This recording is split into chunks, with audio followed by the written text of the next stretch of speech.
नमस्कार दोस्तों। आज मैं आपको सुनाने जा रही हूँ बांग्ला साहित्य के सुप्रसिद्ध लेखक शरत चंद्र चट्टोपाध्याय की लिखी कहानी अंधेरे में उजाला। बहुत दिनों की बात है। सत्येंद्र चौधरी जमींदार का लड़का बीए पास करके घर लौटा तो उसकी माँ बोली, लड़की साक्षात लक्ष्मी है बेटा, बात सुन, एक बार देखा।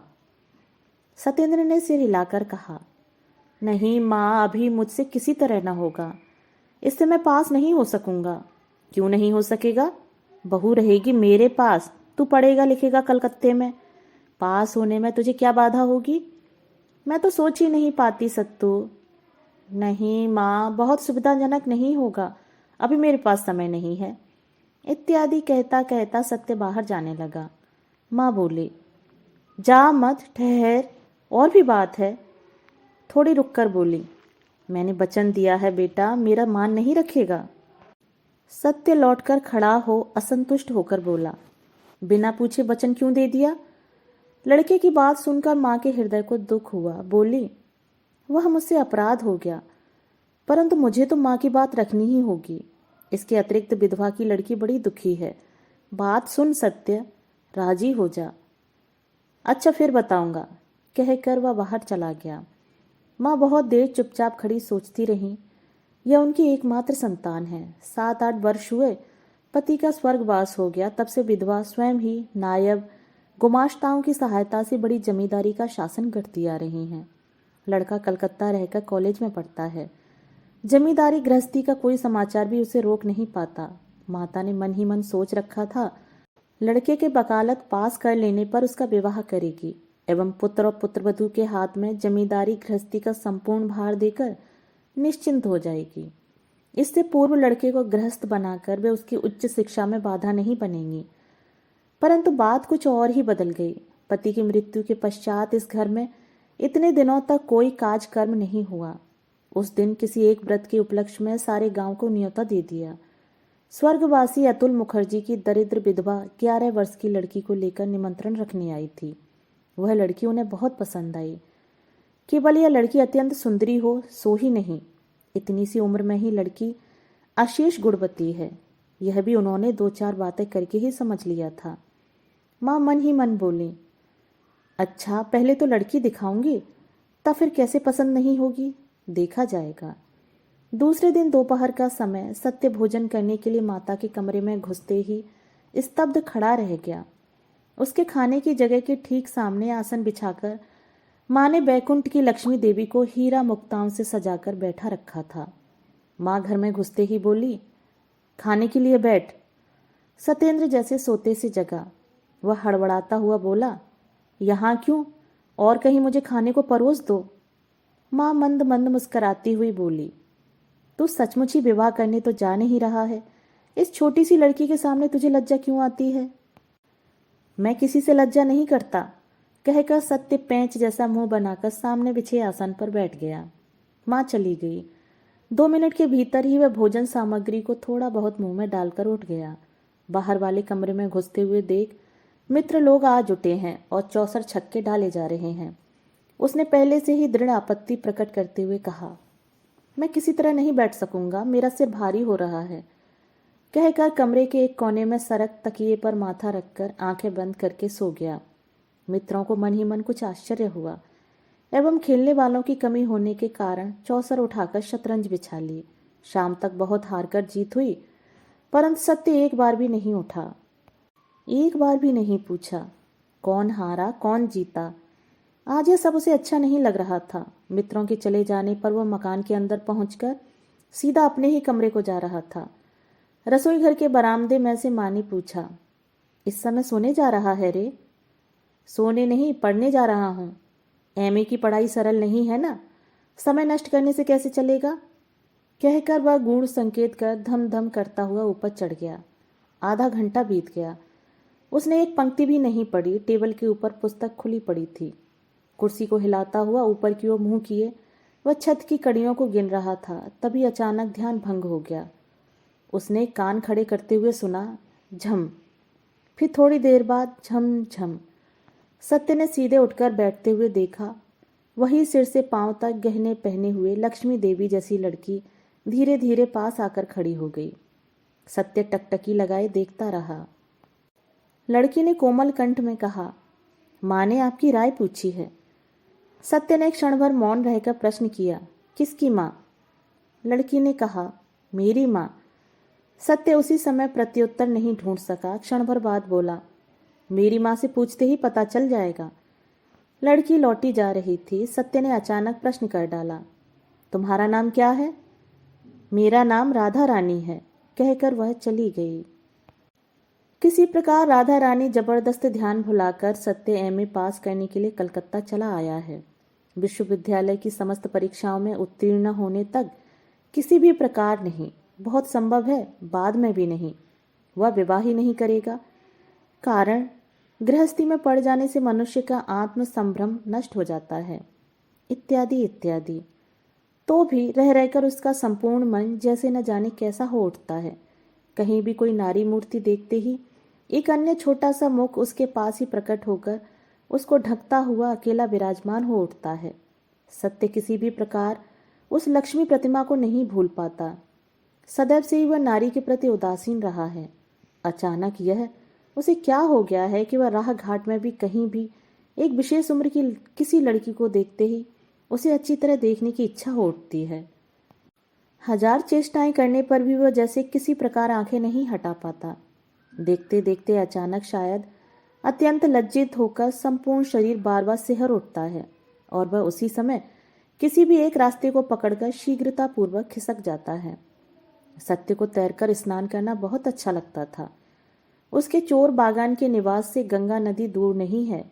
प्रायः ही वह जगन्नाथ घाट पर स्नान करने के लिए आता। आज पूर्णिमा है। घाट पर खूब भीड़ हो गई है। गंगा तट पर आकर वह जिस उड़िया ब्राह्मण को सूखे कपड़ों की जिम्मेदारी सौंपकर पानी में घुसता है, उसी की ओर चले आते हुए एक जगह बाधा पाकर रुककर देखा 4-5 लोग एक ओर देख रहे हैं। सत्य उन लोगों की दृष्टि का अनुसरण करके देखते हुए आश्चर्य से स्तब्ध रह गया। उसके मन को लगा, एक साथ इतना रूप उसने तो कभी किसी स्त्री शरीर में नहीं देखा। लड़की की उम्र 18-19 से अधिक न थी। पहनावे में सीधी सादी काली पाड़ की धोती, संपूर्ण शरीर आभूषणहीन घुटनों के बल बैठी हुई, मस्तक पर चंदन की छाप लगवा रही थी एवं उसी का परिचित पंडा एकाग्र चित्त से सुंदरी के कपोल और नाक पर चंदन की रेखा खींच रहा था। सत्य पास जाकर खड़ा हो गया। पंडा सत्य से यथेष्ट दक्षिणा पाया करता था। इसी से उसने रूपसी के चंद्रमुख की खातिरदारी त्याग करके हाथ के छापे रखते हुए बड़े बाबू के सूखे वस्त्रों के लिए हाथ बढ़ा दिया। दोनों की आंखें चार हुईं। सत्य झटपट कपड़ों को पंडे के हाथ में दे शीघ्रतापूर्वक सीढ़ियां पार करके पानी में घुस गया। मगर आज उससे लहरें नहीं काटी जा सकीं। किसी प्रकार स्नान पूरा करके जब वह वस्त्र बदलने के लिए ऊपर आया, तब तक वह असामान्य रूप से चली गई थी। उस दिन उसका मन दिन भर गंगा गंगा करने लगा एवं दूसरे दिन अच्छी तरह सवेरा होने से पहले ही माँ गंगा ने उसे ऐसी जोर से खींचा कि वह विलंब न करके छोटी से एक वस्त्र खींचकर गंगा यात्रा को चल दिया। घाट पर आकर देखा, अपरिचिता रूपसी अभी अभी स्नान करके ऊपर आई है और पहले दिन की भांति आज भी ललाट को चित्रित करा रही है। आज भी चारों आंखें मिली। आज भी उसके सर्वांग में बिजली दौड़ गई और वह किसी प्रकार कपड़े छोड़कर शीघ्रतापूर्वक चल दिया। रमणी प्रतिदिन बहुत अंधेरे ही गंगा स्नान करने आती है। सत्य जान गया। इतने दिन जो दोनों का साक्षात्कार नहीं हुआ, उसका एकमात्र कारण है, पहले सत्य स्वयं ही बहुत अबेर करके स्नान करने आता था। जाह्नवी तट पर ऊपर ही ऊपर आज 7 दिनों से दोनों की 4 आंखें मिल रही हैं, परंतु मुंह से बात नहीं निकलती। शायद उसकी आवश्यकता भी नहीं थी। कारण, जिस जगह आंखों की बात होती है उस जगह मुंह की बात को चुप ही रह जाना पड़ता है। अपरिचिता रूपसी जो भी हो, उसने आंखों से बात करती हुए शिक्षा दी है एवं उस विद्या के पारदर्शी सत्य के अंतर्यामी ने भीतर हृदय में उसे अनुभव कर लिया है। उस दिन स्नान करके वह कुछ अन्य मनस्क की भांति लौट रहा था। अचानक उसके कानों में पड़ा, एक बात सुनिए। मुंह उठाकर देखा, रेलवे लाइन के उस पार वही रमणी खड़ी हुई है। उसकी बाई बगल में जलपूर्ण छोटा सा पीतल का कलश और दाहिने हाथ में गीला कपड़ा है। उसने सिर झुकाकर इशारे से बुलाया। सत्य इधर उधर देखकर पास जाकर खड़ा हो गया। उसने उत्सुक नेत्रों से देखते हुए कोमल कंठ से कहा, मेरी नौकरानी आज नहीं आई है, दया करके मुझे कुछ आगे तक पहुंचा दें तो बहुत अच्छा हो। और दिन वह दासी को साथ लेकर आती थी, आज अकेली है। सत्य के मन में विविधा होने लगी, यह काम अच्छा नहीं है। मन को एक बार ऐसा भी लगा, परंतु वह ना नहीं कह सका। रमणी उसके मन के भाव का अनुमान कर कुछ हंस गई। इस हंसी को जो हंसना जानता है, उसके लिए संसार में कुछ भी अप्राप्य नहीं है। सत्य ने तुरंत ही चलिए कहकर उसका अनुसरण किया। 2-4 कदम आगे बढ़कर रमणी ने फिर बात की, दासी बीमार है, वह आ नहीं सकती, परंतु मैं भी गंगा स्नान किए बिना नहीं रह सकती। आपको भी देखती हूँ, यही बुरी आदत है। सत्य ने आहिस्ता से उत्तर दिया, जी हाँ, मैं भी प्रायः गंगा स्नान करता हूँ। यहाँ आप कहाँ रहते हैं? चोर बागान में मेरा घर है। मेरा मकान जोड़ा सांकू में है। आप मुझे पथरिया घाट के मोड़ तक पहुँचाकर बड़ी सड़क से चले जाइएगा, ठीक है? बहुत देर और कोई बात नहीं हुई। चीतपुर के रास्ते पर आकर रमणी मुड़कर खड़ी होती हुई फिर वैसी ही हंसी हंसकर बोली, पास ही हम लोगों का मकान है, अब चली जाऊंगी। नमस्कार। नमस्कार कहकर सत्य गर्दन झुकाए हुए झटपट चला गया। उस दिन भी उसकी छाती के भीतर न जाने क्या होता रहा, वह लिखकर बताना असाध्य है। जवानी में कामदेव के पुष्प बाण का आघात जिन्हें सहना पड़ा है, केवल उन्हीं को अनुमान हो सकेगा। केवल वे ही समझ सकेंगे उस दिन क्या हुआ। सब लोग न समझेंगे। किस उन्माद के नशे में डूब गए जल, स्नान, आकाश, वायु सब रंगीन दिखाई देने लगे। समस्त चैतन्य जगत किस तरह चेतना खो बैठा है। एक मुखड़ा प्राणहीन चुंबक शलाका की भांति केवल इसी एक ओर झुक पड़ने के लिए प्रतिक्षण उन्मुख बना रहा। दूसरे दिन सवेरे सत्य ने जगकर उठते हुए देखा, धूप निकल आई है। एक पीड़ा की लहर उसके कंठ तक को आलोकित करती हुई जम गई। उसने निश्चित रूप से समझा, आज का दिन तो एकदम व्यर्थ हो गया। नौकर सामने से जा रहा था, उसे बुरी तरह धमकाते हुए कहा, हरामजादे, इतनी देर हो गई और मुझे तू हिला भी नहीं सकता था। जा, तुझ पर 1 रुपया जुर्माना किया। वह बेचारा हतबुद्धि हो देखता रहा। सत्य दूसरा कपड़ा लिए बिना नाराज मुंह से घर से निकलकर बाहर चल दिया। सड़क पर आकर किराए की गाड़ी की एवं गाड़ीवान को पथरिया घाट के भीतर चलने का हुक्म देकर रास्ते के दोनों ओर प्राणपण से आंखें बिछा रखीं। परंतु गंगा तट पर आकर घाट की ओर देखते ही उसका संपूर्ण शोभ जैसे ठंडा हो गया। अपितु मन को लगा जैसे अचानक ही मार्ग पर पड़े हुए किसी अमूल्य रत्न को उठा लिया। गाड़ी से उतरते ही वह कोमलता पूर्वक हंसते हुए अत्यंत परिचित की भांति बोली, इतनी देर क्यों? मैं आधे घंटे से खड़ी हुई हूँ, जल्दी नहा लीजिए, आज भी मेरी दासी नहीं आई। 1 मिनट सब्र कीजिए, कहकर सत्य शीघ्रता पूर्वक जल में जा घुसा। तैना उसका न जाने कहाँ गया। वह किसी प्रकार शरीर को 2-3 डुबकी देकर लौट आया और बोला, मेरी गाड़ी कहाँ गई? रमणी ने कहा, मैंने उसे भाड़ा देकर विदा कर दिया। आपने भाड़ा दिया? दे ही दिया, चलिए, कहकर फिर एक भुवन मोहिनी हंसी हंसकर वह आगे बढ़ चली। सत्य एकदम मर गया कि चाहे यह निर्हीता हो चाहे अनभिज्ञता हो, एक बार में ही संदेह हो जाता है यह सब क्या है। रास्ते में चलते चलते रमणी ने कहा, कहाँ घर बताया था? चोर बागान में। सत्य ने कहा, हाँ। वहां क्या केवल चोर ही रहते हैं? सत्य ने चकित होकर कहा, क्यों? आप तो उन चोरों के राजा हैं, कहकर रमणी तनी गर्दन घुमाकर कटाक्ष पूर्वक हंसती हुई फिर चुपचाप हंस की चाल से चलने लगी। आज बगल का घट अपेक्षाकृत बड़ा था। भीतर गंगा जल छलाछल छलाछल शब्द से, अर्थात ओरे मुग्ध अंधे युवक सावधान, यह सब धोखा है, सब ठगी है, कहकर उछल उछल कर बार बार व्यंग तिरस्कार करने लगा। मोड़ के पास आने पर सत्य ने संकोच पूर्वक कहा, गाड़ी भाड़ा तो? रमणी घूमकर खड़ी हो गई, अस्फुट कोमल कंठ से उत्तर दिया, यह तो आपने ही दिया है। सत्य ने इस इशारे को न समझकर पूछा, मैंने कैसे दिया?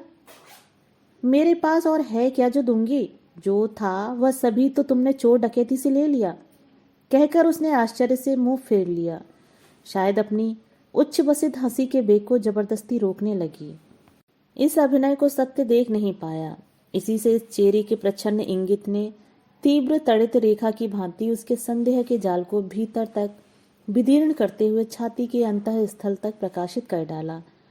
उसे क्षण भर को इच्छा हुई कि उन दोनों महावर लगे पांव में लौट जाए, परंतु पलक मारते ही गंभीर लज्जा से उसका माथा इस तरह झुक गया कि वह एक बार प्रियतमा के मुंह की ओर आंख उठाकर देख भी न सका। चुपचाप नीचा मुंह किए धीरे धीरे चला गया। उसी फुटपाथ पर उसके आदेशानुसार दासी उसकी प्रतीक्षा कर रही थी। पास आकर बोली, अच्छा दीदी मणि, बाबू को इस तरह क्यों नचाती फिरती हो? कहती हूँ कुछ है भी या नहीं? 2 पैसा खींच सकोगी ना?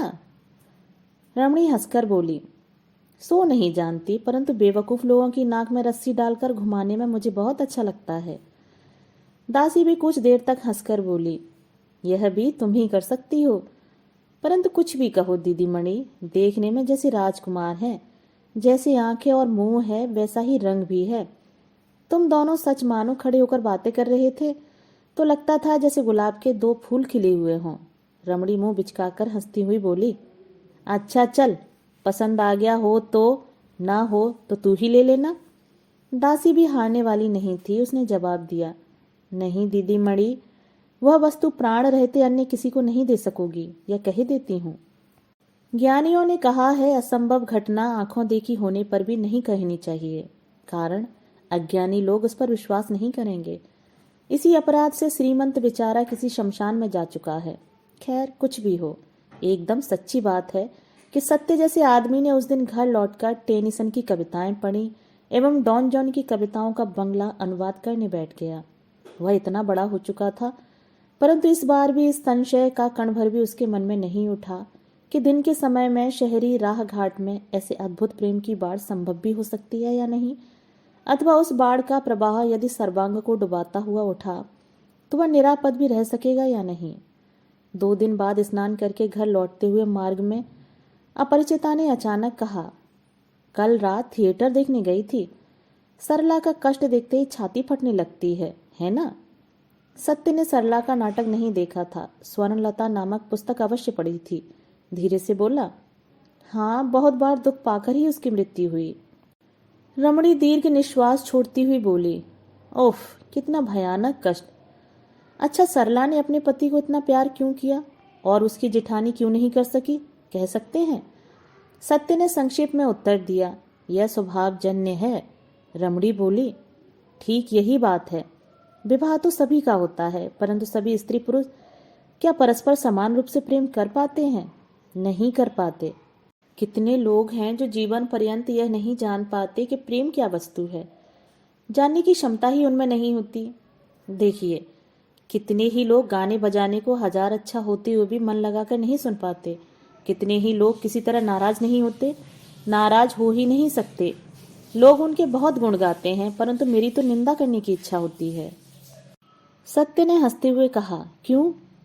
रमणी ने उद्दीप्त कंठ से उत्तर दिया, उन्हें अक्षम कहकर। अक्षमता में थोड़े बहुत गुण हो भी सकते हैं, परंतु दोष अधिक हैं।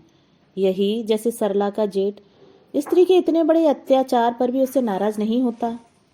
सत्य चुप बना रहा। उसने फिर कहा, और उसकी स्त्री, यह प्रमदाबी कितनी शैतान औरत है। मैं होती तो राक्षसी का गला दबा देती। सत्य ने हंसते हुए कहा, होती किस तरह? प्रमदा नामक सचमुच कोई स्त्री थी ही नहीं, केवल कवि की कल्पना।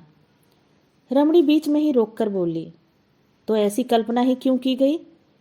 अच्छा, सब लोग कहते हैं सभी मनुष्यों के भीतर भगवान है, आत्मा है, किंतु प्रमिदा के चरित्र को देखकर नहीं लगता कि उसके भीतर भी भगवान थे। तुमसे सत्य कहती हूँ, कहीं भी बड़े बड़े लोगों की पुस्तकें पढ़कर मनुष्य भले बने, मनुष्य को मनुष्य प्यार करें, सो तो नहीं। ऐसी पुस्तकें लिख दी हैं कि पढ़कर मनुष्य पर मनुष्य की घृणा उत्पन्न होती है। विश्वास नहीं होता कि सचमुच ही सब मनुष्यों के हृदय में भगवान का निवास होता है। सत्य ने चकित होकर उसके मुंह की ओर देखते हुए कहा, तुम शायद बहुत पुस्तकें पढ़ती हो। रमणी बोली, अंग्रेजी तो नहीं जानती, बंगला की जो भी किताबें निकलती हैं सबको पढ़ती हूँ। किसी किसी दिन सारी रात पढ़ती हूँ। यही तो बड़ी सड़क है, चलो ना हमारे घर, जितनी पुस्तकें हैं सब दिखाऊंगी। सत्य चौंक उठा, तुम लोगों के घर? हाँ, हम लोगों के घर। चलो, चलना ही होगा तुम्हें। अचानक सत्य का मुंह पीला पड़ गया। वह भयभीत होकर कह उठा, नहीं नहीं, छी छी छी, कुछ नहीं, चलो। नहीं नहीं, आज नहीं, आज रहने दो, कहकर सत्य कांपते हुए पांवों से शीघ्रतापूर्वक चल दिया। इस अपरिचिता प्रेयसी के प्रति गंभीर श्रद्धा भाव से आज उसका हृदय भर गया। सवेरे के समय स्नान करके सत्य धीरे धीरे घर लौटा। उसकी दृष्टि क्लांत सजल थी, आंखों की पलक उस समय भी गीली थी। आज 4 दिन बीत गए। उस अपरिचिता प्रियतमा को वह देख नहीं पाया है। फिर वह गंगा स्नान करने नहीं आई। आकाश पाताल की न जाने क्या क्या बातें उसने कुछ ही दिनों से की हैं, उनकी सीमा नहीं। कभी कभी मन में दुश्चिंता भी उठी है, शायद वह बची ही न हो, शायद वह मृत्यु सैया पर, कौन जाने। वह गली तो नहीं जानता है, परंतु और कुछ नहीं पहचानता। किसका मकान है, कहाँ मकान है, कुछ भी तो नहीं जानता। मन में सोचा, सोच विचार आत्मग्लानि से हृदय जला जा रहा है कि उस दिन क्यों नहीं चला गया, क्यों उसके सविनय अनुरोध की उपेक्षा कर दी थी। वह सचमुच ही मुझसे प्रेम करती थी। आंखों में नशा नहीं, हृदय में गहरी प्यास थी। उसमें छल कपट की छाया भी नहीं थी। जो थी वह सचमुच ही निस्वार्थ, सचमुच ही पवित्र, हार्दिक स्नेह था। बाबू, सत्य ने चौंकते हुए देखा। उसकी वही दासी जो साथ आती थी सड़क के किनारे खड़ी हुई है। सत्य घबराकर समीप आ भारी गले से बोला, क्या हुआ उन्हें? कहते ही उसकी आंखों में पानी भर आया, संभाल नहीं सका। दासी ने मुंह नीचा करके हंसी छिपा ली। शायद हंसी आ जाने के भय से ही मुंह नीचा किए हुए बोली, दीदी मणि बहुत बीमार है, आपको देखना चाहती हैं। चलो, कहकर सत्य ने तुरंत ही स्वीकृति दे दी। आंखें पोंछकर साथ चल दिया। चलते चलते पूछा, क्या बीमारी है? बहुत बढ़ गई है क्या? दासी ने कहा, नहीं सो तो कहीं, ज्वर अधिक है। सत्य ने मन ही मन हाथ जोड़कर मस्तक पर रखे और कुछ नहीं पूछा। मकान के सामने आकर देखा, बहुत बड़ा मकान है। दरवाजे के समीप बैठा एक हिंदुस्तानी दरबान ऊँग रहा है। दासी से पूछा, मेरे जाने से तुम्हारी दीदी मणि के पिता नाराज तो नहीं होंगे? वे मुझे पहचानते नहीं। दासी ने कहा, दीदी मणि के पिता नहीं है, केवल माँ है। दीदी मणि की भांति वे भी आपको बहुत प्यार करती हैं। सत्य ने और कुछ न कहकर भीतर प्रवेश किया। सीढ़ियों पर चढ़कर तीसरी मंजिल के बरामदे में आकर देखा, पास ही पास कमरे हैं। बाहर से जितना भी दिखाई पड़ता है, लगता है वे सब चमत्कार पूर्ण ढंग से सजे हुए हैं। किसी कमरे से उच्च हास्य के साथ तबला और घुंघरू का शब्द आ रहा है। दासी ने हाथ से दिखाते हुए कहा, यही घर है, चलिए। दरवाजे के सामने आकर वह हाथ से पर्दे को हटाती हुई बहुत उच्च कंठ से बोली, दीदी मणि, यह लो अपने नागर को। तीव्र हंसी और कोलाहल उठा। भीतर जो कुछ देखा उससे सत्य का संपूर्ण मस्तिष्क उलट पुलट हो गया। उसे लगा जैसे वह अचानक बेहोश होता हुआ गिरा जा रहा है। किसी तरह दीवार को पकड़कर उसी जगह आंखें बंद करके वह चौखट के ऊपर बैठ गया। कमरे के भीतर तख्त था, गद्दी, चादर आदि के बिछौने के ऊपर 2-3 सभ्य वेशधारी पुरुष बैठे थे। एक आदमी हारमोनियम, एक तबला लिए बैठा था। एक अन्य व्यक्ति दत्तचित्त हो शराब पी रहा था और वह शायद अकेली नाच रही थी। दोनों पांव में घुंघरू बंधे हुए थे। संपूर्ण शरीर विविध प्रकार के आभूषणों से भूषित था। सुरा रंजित दोनों आंखें झूम झूम रही थीं। झटपट समीप आकर सत्य का एक हाथ पकड़कर खिलखिलाकर हंसती हुई बोली, दोस्त को मिर्गी की बीमारी है क्या? लो भाई, एहतियारी मत करो, उठो। इस सबसे मुझे बड़ा डर लगता है। प्रबल तड़ित बेग से हतचेतन मनुष्य जिस तरह कांपता हुआ हिलने लगता है, उसके कर स्पर्श से सत्य नीचे से ऊपर तक उसी प्रकार कांपकर घबराने लगा। रमणी ने कहा, मेरा नाम श्रीमती बिजली है, तुम्हारा नाम क्या है भाई? बाबू, बाबू। सब लोगों ने हे हे करके अट्टहास मचा दिया। दीदी मणि की दासी तो हंसी से भरकर एकदम मेज के ऊपर जा लेटी। क्या रंग लाती हो दीदी मणि? बिजली कृत्रिम रोष भरे स्वर से उसे थोड़ा धमकाती हुई बोली, ठहर, बक बक मत कर, आओ, उठ आओ, कहकर जबरदस्ती सत्य को खींच लाकर एक चौकी के ऊपर बैठाकर उसके पांव के समीप घुटने टिकाकर बैठ गई और हाथ जोड़कर गाना आरंभ कर दिया। आजु रजनी हम भागे पो पाए हनु, पेखलू पिया मुखचंदा, जीवन यौवन सफल करी मानलू, दश दिश भेल निर्दंदा। जिस आदमी ने शराब पी रखी थी उसने उठकर सत्य के पांव के समीप दंडवत प्रणाम किया। उसे नशा चढ़ रहा था। रोता हुआ बोला, पंडित जी महाराज, मैं बड़ा पातकी हूँ, थोड़ी पद रच दें। भाग्य की विडंबना से आज स्नान के उपरांत सत्य कुछ धूली भरे कपड़े पहने हुए था। जो व्यक्ति हारमोनियम बजा रहा था वह थोड़ा बहुत होश में था। उसने सहानुभूति के स्वर में कहा, क्यों बेचारे का झूठ मूठ तमाशा बना रहे हो? बिजली हंसती हंसती बोली, वाह, झूठ मूठ कैसे, यह तो सचमुच का तमाशा है। तभी तो ऐसे आमोद के दिन घर लाकर तुम्हें तमाशा दिखा रही हूँ। अच्छा सिरे फिरे बाबू, सच तो बता भाई, तू मुझे क्या समझता था? प्रतिदिन गंगा स्नान को जाती हूँ, कर्म से ब्राह्मण भी नहीं हूँ, मुसलमान क्रिश्चियन भी नहीं हूँ। हिंदू घर की इतनी बड़ी उम्र की लड़की सधवा हो सकती है अथवा विधवा? किस मतलब से प्रीति करने चला था? बोल तो, ब्याह करने के लिए या भुलावा देकर उड़ा ले जाने को? एक भारी हंसी मच गई। तदुपरांत सब लोग मिलकर कितनी ही बातें करने लगे। सत्य ने एक बार भी मुंह नहीं उठाया, किसी भी बात का जवाब नहीं दिया। वह मन में क्या सोच रहा था, उसे किस तरह कहा जाए, और कहने पर भी समझेगा कौन? खैर रहने दो। बिजली अचानक चकित होकर उठ खड़ी होती हुई बोली, वाह, मैं भी खूब हूँ। ओ श्यामा, जल्दी आ, बाबू के लिए खाना ले आ, स्नान करके आए हैं। वाह, मैं केवल तमाशा ही कर रही हूँ। कहते कहते उसका थोड़ी देर पहले का व्यंग विद्रूप से जलता कंठ स्वर अकृत्रिम स्नेह के अनुपात से सचमुच ही ठंडा हो गया। थोड़ी देर बाद दासी ने एक थाल में खाने की वस्तुएं लाकर हाजिर कर दी। बिजली अपने हाथ में थाल लेकर फिर घुटने नबाकर बैठती हुई बोली, मुंह उठाओ, खाओ। अब तक सत्य अपनी संपूर्ण शक्ति को एकत्र कर स्वयं को संभाले हुए था। इस बार मुंह उठाकर शांत भाव से बोला, मैं नहीं खाऊंगा। क्यों, जाती चली जाएगी? मैं क्या भंगिन या चमारिन हूँ? सत्य ने उसी भांति शांत कंठ से कहा, वह होती तो खा लेता, आप जो कुछ हैं ठीक है। बिजली खिलखिलाकर हंसती हुई बोली, हाय, बाबू भी छुरी छुरा चलाना जानते हैं, देख रही हूँ। कहकर फिर हंसी, परंतु वह केवल शब्द मात्र था, हंसी नहीं थी। इसी से और कोई उस हंसी में योग नहीं दे पाया। सत्य ने कहा, मेरा नाम सत्य है, बाबू नहीं। मैंने छुरी छुरा चलाना कभी नहीं सीखा, परंतु अपनी भूल पहचान कर उसे सुधारना सीखा है। बिजली अचानक न जाने क्या बात कहने जा रही थी, परंतु उसे दबाकर बोली, मेरा छुआ नहीं खाओगे? नहीं। बिजली उठ खड़ी हुई। उसके परिहास के स्वर में इस बार तीव्रता मिली हुई थी। जोर देकर बोली, खाओगे, मैं कह देती हूँ तुमसे। आज न सही, कल, अन्यथा तुम 2 दिन बाद खाओगे। सत्य गर्दन हिलाकर बोला, देखो, भूल सभी से होती है। मेरी भूल कितनी बड़ी थी उस सबको खूब समझ गया हूँ। आपसे भी भूल हो रही है। आज नहीं, कल नहीं, 2 दिन बाद भी नहीं, इस जन्म में नहीं, आगामी जन्म में भी नहीं, किसी भी समय आपका छुआ नहीं खाऊंगा।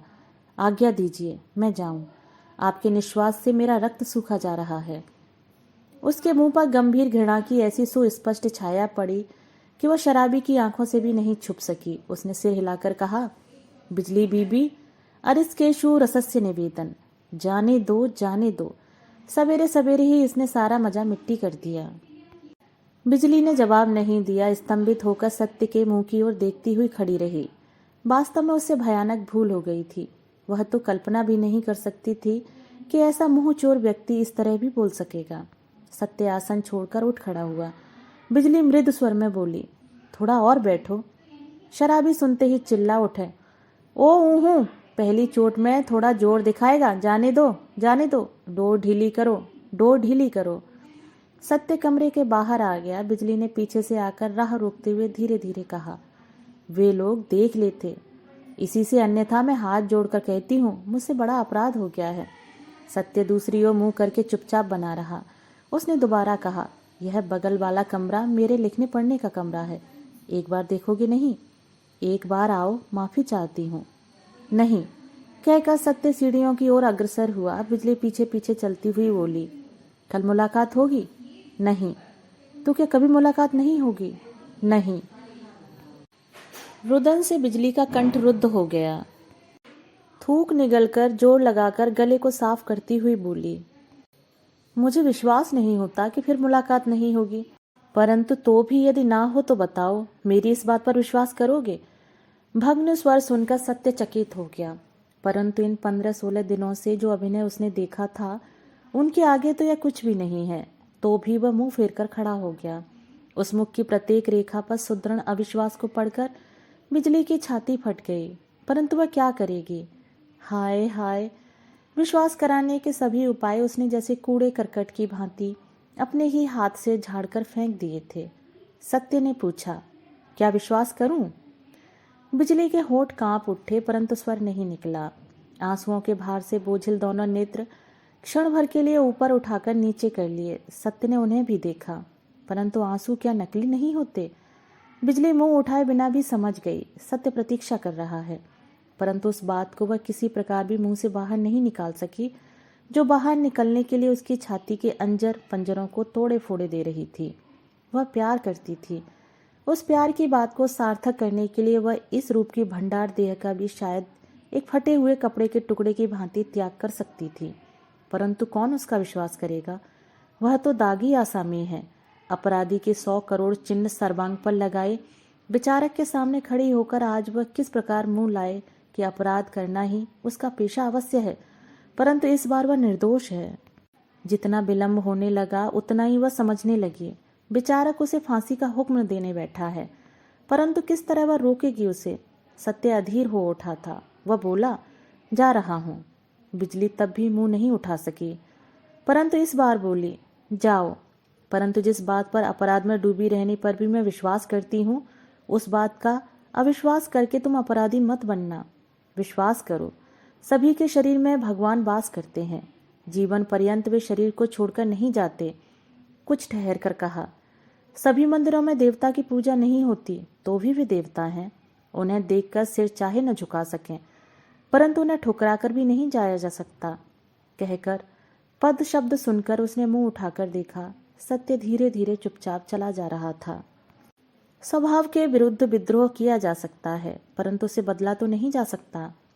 नारी शरीर पर सैकड़ों अत्याचार चल सकते हैं, परंतु नारीत्व को अस्वीकार करने से नहीं चलेगा। बिजली नर्तकी है, तथापि वह नारी भी है।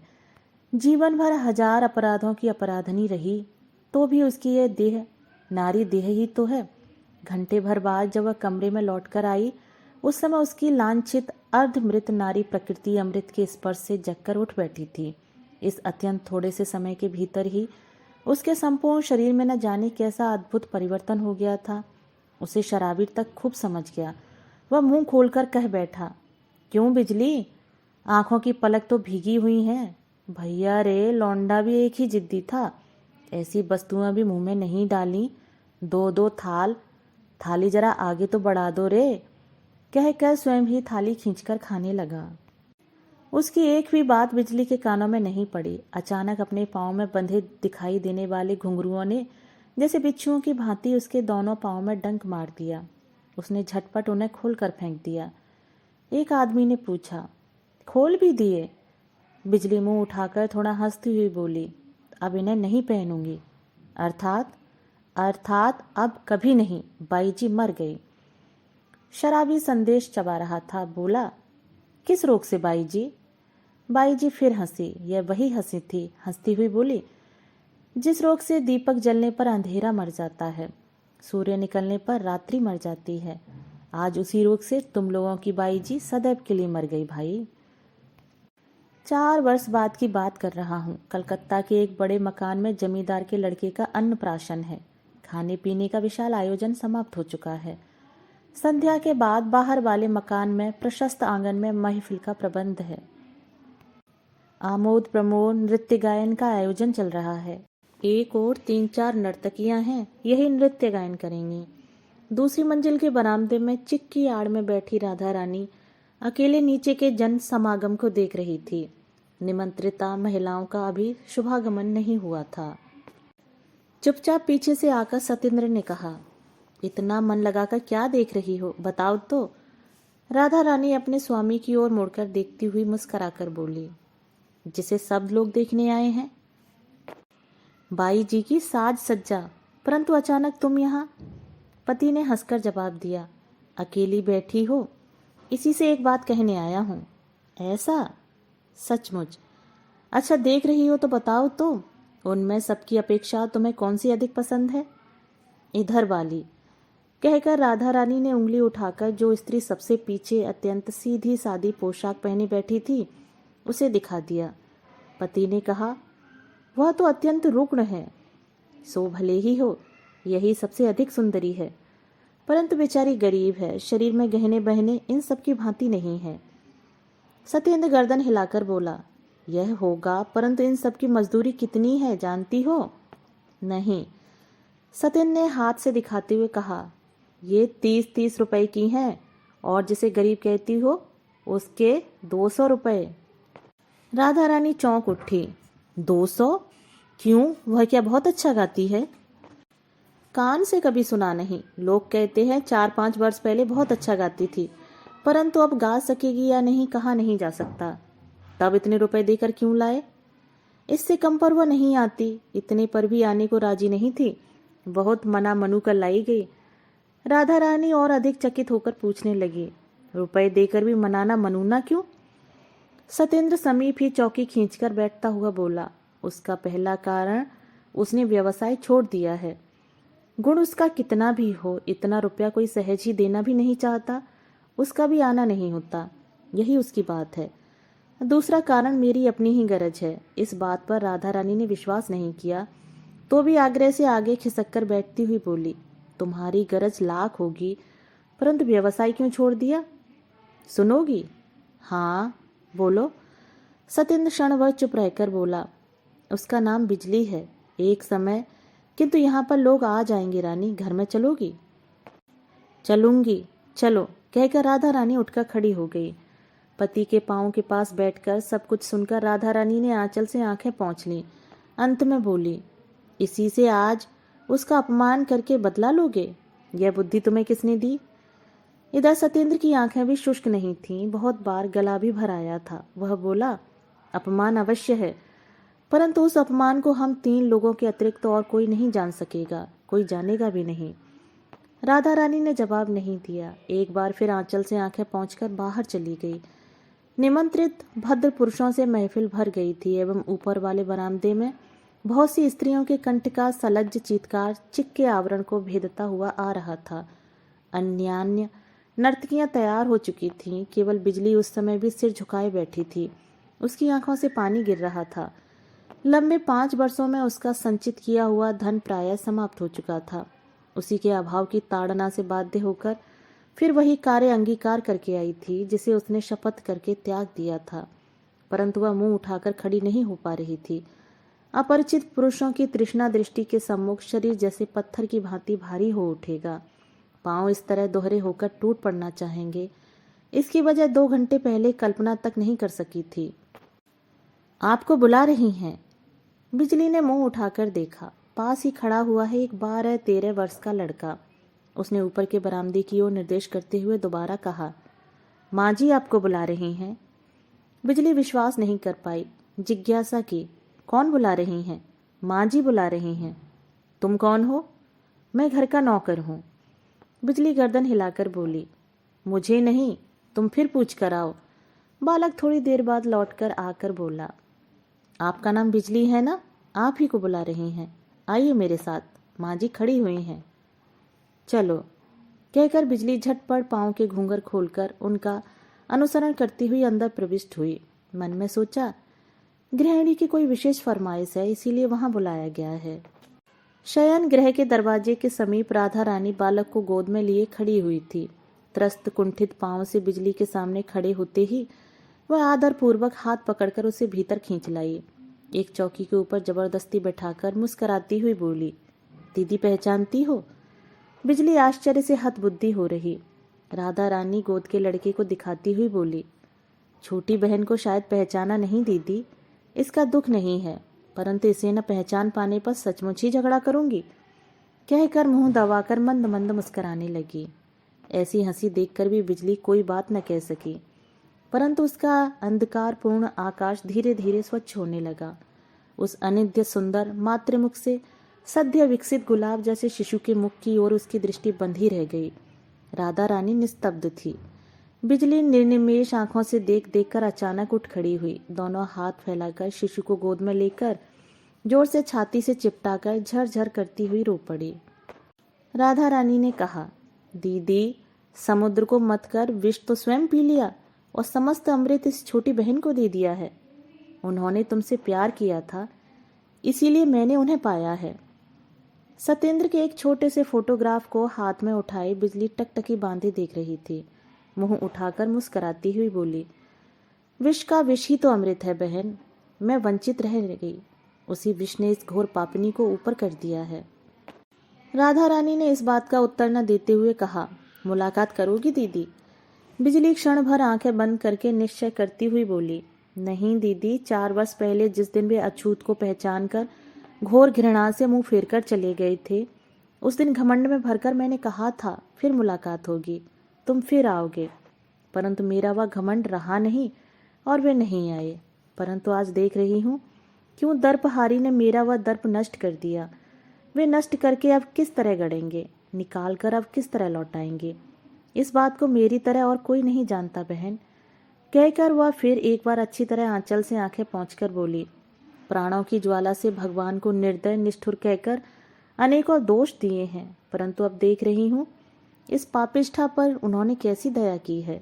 उस दिन उन्हें लौटाकर ले जाती तो मैं तो सब ओर से मिट्टी हो जाती, उन्हें भी नहीं पाती, स्वयं को भी हार जाती।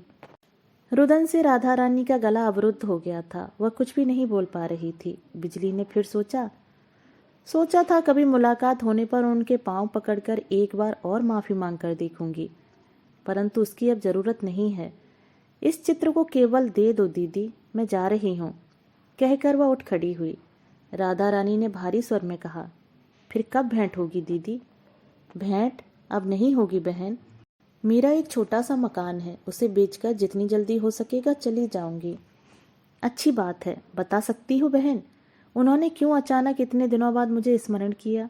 जब उनका आदमी मुझे बुलाने गया था तब तो कोई एक झूठा नाम बताया था। लज्जा से राधा रानी का मुंह लाल हो उठा। वह नीचा मुंह किए चुपचाप रह गई। बिजली क्षण भर सोचकर बोली, समझ गई, शायद मेरा अपमान करने के लिए ही ना? नहीं, इसके अतिरिक्त इतनी चेष्टा करके मुझे बुलवाने का तो कोई अन्य कारण दिखाई नहीं देता। राधा रानी का मस्तक और भी झुक गया। बिजली हंसकर बोली, तुम क्यों लजाती हो बहन? तो भी उनसे भूल हो गई। उनके चरणों में मेरा शतकोटि प्रणाम कहकर बता देना, यह नहीं हो सकता। मेरा अपना अब कुछ नहीं है, अपमान करने पर संपूर्ण पाप उन्हीं के शरीर से लगेगा। नमस्कार दीदी। नमस्कार बहन। आयु में बहुत बड़ी होने पर भी तुम्हें आशीर्वाद देने का अधिकार तो मुझे नहीं है। मैं तन मन से प्रार्थना करती हूँ बहन, तुम्हारे हाथ का नोया अक्षय बना रहे। जा रही हूँ। दोस्तों, अभी आप सुन रहे थे शरद चंद्र चट्टोपाध्याय की लिखी कहानी अंधेरे में उजाला। कहानी अगर आपको पसंद आई हो तो मेरे चैनल को लाइक, शेयर और सब्सक्राइब जरूर कीजिएगा और कहानी के विषय में अपने सुझाव मुझे कमेंट बॉक्स में साझा कीजिएगा। धन्यवाद।